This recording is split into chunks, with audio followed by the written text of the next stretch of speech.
Salut tout le monde, j'espère que ça va bien. Ici Philippe de Monsieur Chalet. Aujourd'hui, on parle des chalets locatifs, mais plus précisément, comment acheter un chalet locatif sans mise de fonds.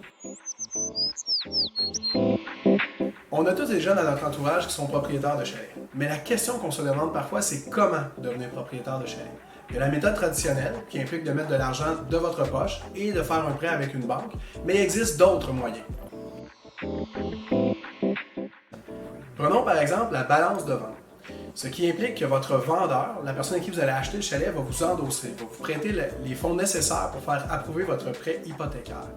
Ce qui est intéressant dans une balance de vente, c'est que vous allez avoir un horizon de 5 ans pour rembourser le vendeur et que vous allez pouvoir le rembourser à même les revenus d'opération de votre chalet, donc les revenus de location.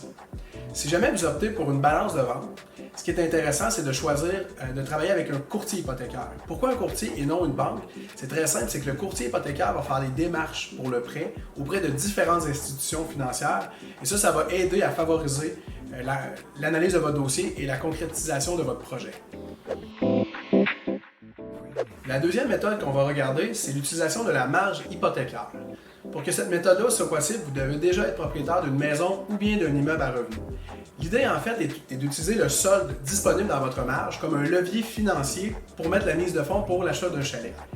Bien que l'idée de réhypothéquer sa maison ou son immeuble à revenus, c'est peut-être pas ce qui est le plus populaire, ça reste une des meilleures solutions pour se bâtir un parc immobilier intéressant en moins de 5 ans. Évidemment, il faut quand même analyser un scénario dans lequel vous n'avez aucun investissement monétaire à faire et que vous n'avez aucun bien à laisser en garantie. Dans un scénario comme celui-ci, on vous propose de vous trouver un investisseur passif. Donc un copropriétaire qui, lui, mettrait la mise de fonds pour vous, alors que vous auriez le mandat de gérer l'exploitation du chalet. Autrement dit, vous auriez à gérer les locations, le service client, la logistique avec la conciergerie et plein d'autres tâches connexes avec les opérations et l'administration. Partager le risque entre différentes personnes peut également être une bonne stratégie. Par exemple, vous pourriez créer un groupe de 4 propriétaires qui auraient chacun 25% du chalet. Dans un scénario comme celui-ci, votre acceptation au crédit auprès d'une banque va être plus facile, et ça va vous permettre également de répartir les tâches opérationnelles entre les 4 propriétaires. On a parlé de différentes façons de financer l'achat d'un chalet, mais on n'a pas parlé de la construction d'un chalet.